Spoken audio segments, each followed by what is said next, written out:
돈 셀 틈 없는 분야별 맞춤 정보. 알아야 지킨다. 생활 경제 백서. 알아야 지킨다 생활경제 백서. 오늘은 상생편입니다. 안진걸 소장님 나오셨어요. 안녕하세요, 소장님. 네, 안녕하십니까. 저희 오늘 해야 될 얘기 많은데 또 대한항공 얘기 안 하고 넘어가면 서운하지요. 네, 오늘 조현민 대표인가요? 전문가요? 조현민 전무죠. 예. 경영 일선에 복귀했어요. 앞에 인터뷰에서는 아마 뭔가가 있었을 거다라고 했는데 제발 짧게 얘기해 주세요. 소감. 그러니까, 방금 CEO 스코어 대표님 인터뷰는 아마 우리 청취자들이나 시민들도 마찬가지일 거예요. 대한항공 국민을 우리 대한민국을 대표하는 항공 브랜드인데다가 또 안전성과 일정의 대중성, 교통, 공공성 같은 게 다 갖춰져 있는 네. 특수 어떻게 보면 사업이잖아요. 근데 거기에 계속 어떤 무리를 일으키시던 분들이 총수 일가란 유만으로 네. 검증 없이가 아니라 원래는 검증이 된 거죠. 사실상 자격이 없는 거 아니냐라는, 그동안 이제 검증 없이 된 게 문제였잖아요. 여기는 검증이 된 건데 무리하게 한 거 아닌가라는 비판을 피하기 어렵다고 생각합니다. 결국은 우리 국민들이 소액주주로 참여하고 있고 소비자로 이해관계가 있고 그다음에 국민으로서 또 이해관계가 있고 결정적으로 국민연금을 통해서 간접 투자를 하고 있는데 아마 다음 주청에서도 만약에 이런 그동안의 그런 만행이나 잘못이 반복된다면 다음 네. 주청에서 우리 국민들이 가만히 있지는 않을 거다. 여러 가지. 왜냐하면 그 아무 상관이 없는 기업이 아니에요. 우리랑 그럼요. 여러 이해관계가 있고 실제 그럼요. 간접 투자도 하고 있고 직접 투자도 하고 있는 우리 국민들 굉장히 많으시거든요. 그분들 입장에서는 주도 면밀하게 보면서 계속해서 혹시라도 회사나 주식 국민들, 그 다음에 주주들 가치를 떨어뜨린다면 또 소비자를 불안하게 한다면 네. 행동하지 않을 수 없을 거다. 맞습니다. 이렇게 전망을 해봅니다. 지금 3620님 새싹이신데요. 상속세 많이 내고 싶은데 상속받을 재산이 없어요. 잘 생각해보세요. 저처럼 사랑과 믿음을 받았을지도 몰라요. 상속세 낼 수 있는 사람들 너무 부럽네요 하셨고요. 5363님 새싹이신데요. 취준생이에요. 저도 취업에 합격해서 세금도 내고 상속할 게 있으면 상속세도 내고 싶어요. 취업 합격 가자 이렇게 남겨주셨어요. 사랑과 믿음만 받으신 분들은 그래도 괜찮고요. 네. 가끔 우리 부모님들이 불가피하게 빚도 조금 주세요. 아이고. 근데 이제 그것도 사랑과 믿음으로 제가 갚아드려야죠. 자식된 놀이로서. 다행히 저는 그건 안 받았습니다. 저도 어머니, 제가 사회에 나오니까 우리 네. 어머니께서 한 2천 얼마가 있는 통장을 하나 주시면서 막내야 이건 네가 갚아야 된다 하시더라고요. 그래서 기꺼이 갚았던 기억이 납니다. 2천만 원이 들어있었던 게 아니라 그 앞에 마이너스 통장이 아니라 2천만 원이. 그동안 3남일녀 자녀를 키우면서 얼마나 힘드셨겠어요. 아이고. 돈 빌려서. 그 눈물이 나더라고요. 그렇구나. 자식들한테는 그동안은 말씀 안 하셨는데 사실은 여기저기서 빚을 지셨던 거죠. 그래서 그걸 갚아나가는 게 자식의 도리고 아이고. 우리 그래도 시시하게 잘 살 수 있잖아요. 아유, 그럼요. 예. 그리고 세상이 점점점 흑수저들의 세상이 될 거라 저는 믿습니다. 네. 아멘 할 뻔했어요. 네. 자, 오늘의 주제로 들어가서요. 대왕 카스테라. 이거 조금은 우리 기억 속에서 잊혀졌던 단어인데 이번에 그 영화에 나왔다고 하더라고요. 예, 영화 기생충. 네. 이건 뭐 스포일러가 전혀 아니고 이미 그래요? 뉴스에 이제 뉴스에는 이렇게 일부 공개되잖아요. 그러니까 반지하에 살고 있는 거, 그다음에 뭐 피자 프랜차이즈 박스를 접는 곳으로 생활하는 거. 아하. 그래서 프랜차이즈가 여기에 소재가 여러 개 나오는 겁니다. 그렇군요. 그러니까 아주 힘들게. 그다음에 거기에 이제 주인공들이 대한 카스테라 프랜차이즈 다 망한 경험 있는 거 정도는 이미 소개가 됐으니까. 그렇군요. 뭐 줄거리하고는 전혀 상관없이. 네. 더 이상 그래서 얘기하지 마세요. 저 안 봤단 말이에요. 절대 스포일러 저는 안 합니다. 네, 하면 큰일 나요. 큰일 나죠. 네. 이 재밌는 영화를. 자, 같이 그러면. 보셔야죠. 근데 이 대왕 카스테라에 대한 이야기를 오늘 하실 게 있다는데 이게 어떤 방송에 나간 후부터 줄폐업을 했고 손배소도 계속 줄폐소했다는 얘기가 있어요. 예, 이게 기억들이 나실 거예요. 지금 이제 이 영화 때문에 다시 화제가 되고 있는데. 네. 2016년, 17년도에 우후죽순 늘어났어요. 근데 이게 대만이나 중화 음식이 한국에 소개된 역사와 관련이 있어요. 우리가 최근에는 마라 관련 뭐 이런 게 이제 네. 유행을 하잖아요. 맞아요. 근데 예전에 탕수육 프랜차이즈도 한번 유행했다 망한 적이 있거든요. 그러니까 양꼬치처럼 살아남는 게 있는가 하면 망하는 게 있어요. 기존 중국집 다시 흡수되는 게 있는데 대한 카스테라 같은 경우도 많게는 1000개 가까운 가맹점이 있었었어요. 네. 근데 어떤 방송에서 식품 첨가물을 쓴다. 원래 화학 첨가물을 쓴다는 거하고 그다음에 식용유를 너무 많이 쓴다 등의 이제 보도가 있으면서 갑자기 다 망해버린 거예요. 고. 그러면서 이제 영화에도 그런 소재가 이제 나오는 것이고. 근데 그게 진실이 아니었어요? 근데 이제 이게 논란이 있는 겁니다. 왜냐하면 일단 화학 첨가물은 안 쓴다고 광고했는데 쓴 건 맞아요. 그래서 가맹점주들이 가맹본부를 상대로 소송을 했어요. 그리고 본사가 허위 과장 광고를 해서 우리가 손해를 봤다. 아, 가맹점주들이? 예, 가맹본부를 상대로요. 네. 그래서 최근에 항소심에서 한 300~400만 원씩 배상을 하라는 판결이 나왔더라고요. 그러니까 이제 요 판결이 하나 있고요.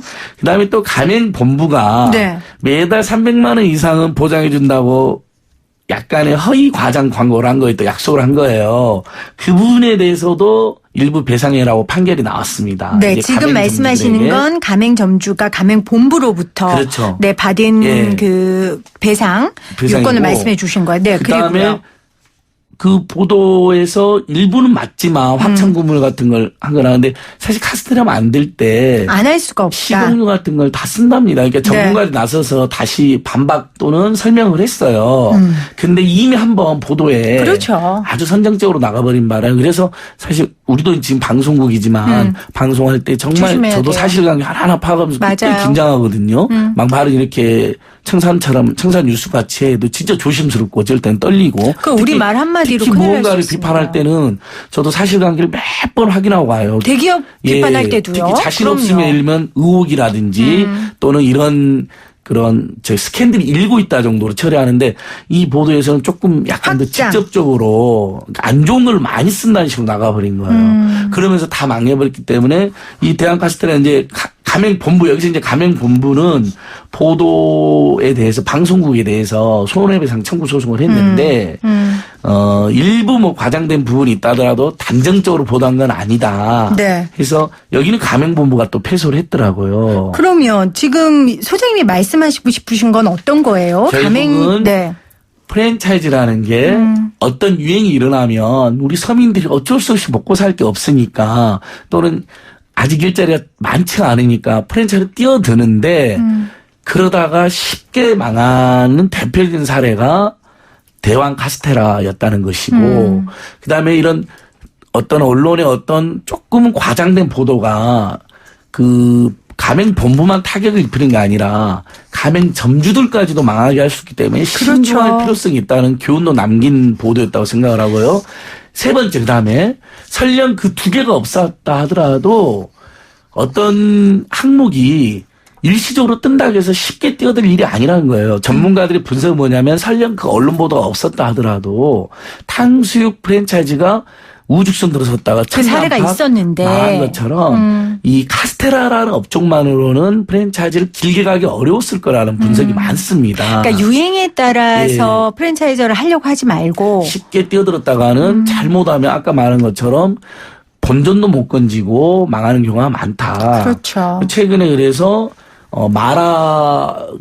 마라샹궈 뭐 이런 지금 매운 중국 음식이 열풍이 있는데 이거에 대해서도 이제 예측이 엇갈리더라고요. 네. 계속될 거다. 아니다. 약간 독특한 매운맛 한국 사람들이 나중에 외면할 수도 있다. 근데 그게 많이 생기고 있어요. 그래서 저희는 이렇게 잘 되는 건 응원 보내드리잖아요. 프랜차이즈가. 다만 이제 혹시 창업을 준비하는 분들에게는 잘 생각해 좀 이따 보셔라. 치킨집도 이야기 드리겠지만 네.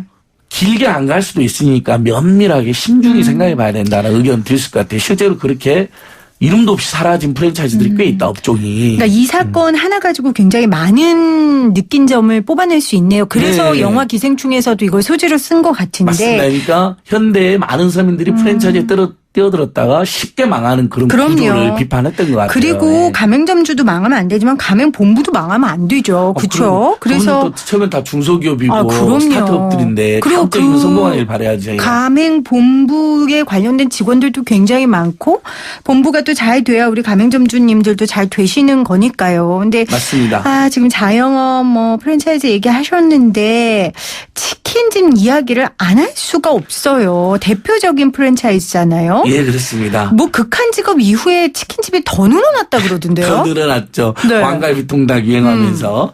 자, 그러니까 방금 대한카스테라에 뛰어들었다 이제 망한 분들. 그래서 그것이 영화의 모티브로까지 나왔는데 또 하나 이제 우리 어떻게 보면 기생충 영화 전에 이제 대유행했던 게 극한 직업이고 대부분 뭐 많이도 보셨을 테니까. 자, 일단 치킨집이 전국에 87,000개나 된다는 놀라운 사실입니다. 와, 예. 87,000개. 거의 단일 업종으로는 우리 여성들 일자리가 부족해서 미장원이 굉장히 많잖아요. 네. 미용샵까지 합쳐진 미장원이 한 전국에 11만 개, 12만 개로 추정이 되거든요. 그러니까 이것은 여성이 일자리가 부족하고 특히 여성이 출산이나 육아될 때 부당하게 쫓겨나는 경우가 많잖아요. 경력 단절된 여성들이 결국은 일은 해야 되고 먹고 살아야 되니까 기술을 배워서 골목 상권으로 미장원을 만들어서 들어간 것이 반영된 독특한 현상이라고 해석하면 될 것 같고요.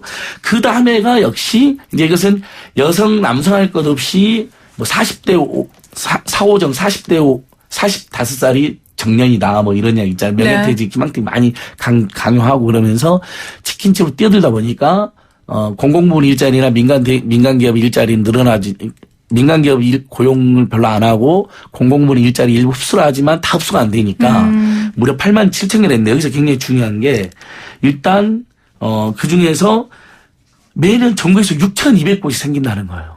와, 근데 정말 많이 8,000곳이 생기네요. 문을 닫아요. 폐업하는 게 더 많네요. 해마다 폐업하는 곳이 더 많아요. 물론 이제 폐업률이 100%라고 오해하시면 안 됩니다. 8만 7천 개에서 8천 개가 폐업하니까 그 직전에 8만 7천 개, 8천 개니까 폐업률은 한 10%좀 되는 거죠. 전체 100군데에서 해가 지나면 10군데 정도가 문을 닫는 거잖아요. 네. 그러니까 10%좀 되는데 다만 해마다 창업하는 것보다 문 닫는 곳이 많을 정도로 이 업종은 과당 경쟁에 놓여 있고 먹고 살기 쉽지 않기 때문에 창업에 굉장히 신중을 해야 되는데 그 결정적인 통계가 나왔더라고요. 결국은 만약에 과당 경쟁이 있어도 영업이익이 충분하다면 그렇죠. 뛰어들만 하잖아요. 이게 KB금융지주 경영연구소에 아주 잘 연구를 했던데 2017년 기준으로 영업이익이 1년에 1억 1,750만 원으로 늘어났어요. 예전에 6,230만 원이었어요. 2011년도에. 근데 영업이익은 2001년도에 2,000만 원 정도 했거든요. 1년에. 그때도 많지는 않았어요. 그래도 2,000만 원이면 그래도 200만 원 안팎으로 먹고는 살았다는 이야기인데. 한 달에. 네. 영업이익이 1,360만 원으로 줄어들었습니다. 2017년도에. 8만 7천 개로 늘어나 버리는 과당 경쟁이 매출 하락에 영향을 끼쳤을 것이고요. 그다음에 우리 방송에 내가 했지만 배달앱, 그다음에 높은 임대료 이런 게 당연히 비용 증가로 영업 비용의 증가로 이어지는 거고 거기다 배달 대행도 좀 써야 되잖아요. 한 마리 시키면 요즘은 소비자들이 부담하지만 예를 들면 또 얼마 이상 시키면 우리 또 그 가맹점주들이 부담을 합니다. 네. 이제 이런 것도 다 늘어났고 영업이익은 엄청 늘어나 버렸고 아니 영업 그러게요. 비용은 그래서 영업이익은 1,360만 원밖에 안 된다. 그래서 지금부터는 혹시 치킨집을 만들려고 하시는 분들은 굉장히 신중하셔야 된다라는 권고를 드릴 수밖에 없습니다. 프랜차이즈가 유행이 아니라 프랜차이즈가 망하는 게 트렌드가 돼버렸어요. 어떤 프랜차이즈인지만 다를 뿐. 그러니까 아까 마라탕도 그렇죠. 얘기하셨지만 네. 우리 버블티 열풍도 있었죠. 인형 뽑기 열풍도 있었죠. 결국 자영업자에게 생채기만 남기고 열풍은 사라져버리잖아요. 예. 그리고 결과는 망한다는 결과는 똑같고. 맞습니다. 그럼 어떻게 해야 돼요 도대체 자영업자들은? 네, 일단 우리 마라탕은 지금은 성행 중인데 네. 절대 망하지 않길 바라고 있습니다. 아, 그럼요. 다만 이제 혹시 새로 창업하는 분들 입장에서 많이 창업이 되어 있으니까 잘 전략을 짜봐라는 의견이었고 버블티 같은 경우도 이제 대표적인 브랜드가 뭐 공차라든지 이런 건데 흑당이 요즘 유행하면서 네. 다시 살아나고는 있더라고요. 그러니까 흥망성쇠가 있는데 그 사이클에서 우리가 쇠할 때 들어가면 망하는 거니까 치킨집도 어느 순간에는 영업이익이 그래도 2천만 원, 3천만 원 하던 때가 있었던 거잖아요. 근데 지금 그러니까 일단 창업 단계에서 굉장히 신중해야 되고 이런 창업 단계에서 컨설팅 해주거나 안내를 지방자치단체에서도 많이 해주거든요. 네. 또 가맹거래사라고 하는 전문 직업도 있고 각종 중소상공인 컨설팅도 있으니까 정말 꼼꼼히 알아봐야 된다는 말씀 드릴 수 맞아요. 있고 두 번째 결국은 근데 서민들이 알고도 이렇게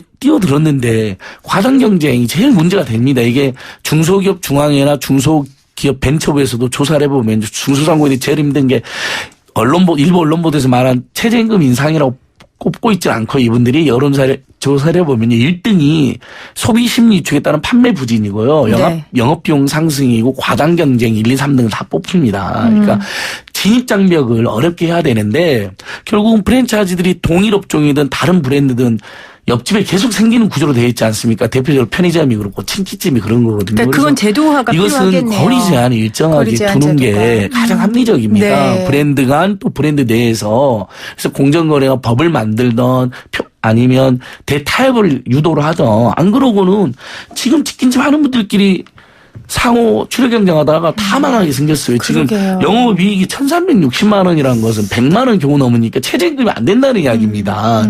이렇게까지 우리 자영업자들 방치해서 안 되고 진입장벽을 높여야 된다. 네. 스스로도 조심해야 되지만 그다음에 두 번째는 나가고 싶어도 못 나간다는 답이 있거든요. 폐업하고 싶어도. 폐업하고 싶어도 뭐 유약금이 너무 많다거나 먹고 살기 답답하다고 나옵니다. 그럼 유약금 같은 것은 면제하게 해주고요. 그다음에 먹고 살 수 있게 해주는데 뭐냐면 그러면 공공부문의 일자리가 흡수를 해줘야 되고 일부.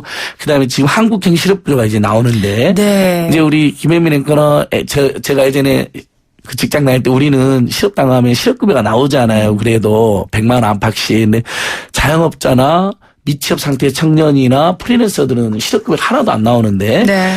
다행히 올해부터는 청년들에 대한 실업급여가 지금 이제 고졸했는데 고졸이나 대졸했는데 취업이 안 되고 있는 상태 굳이 이걸 열심히 하면 6개월 동안 50만 원 주는 제도가 생겼고요. 내년 7월 달부터는 우리 자영업자들도 구직 활동을 전제로 6달 동안 50만 원 주는 제도가 네. 이제 도입됩니다. 소장님, 예. 발빠른 생생경제에서 금요일날 이거 토론했어요. 네, 봤습니다. 실업부죠? 그것도 봤습니다. 이미 봤고요.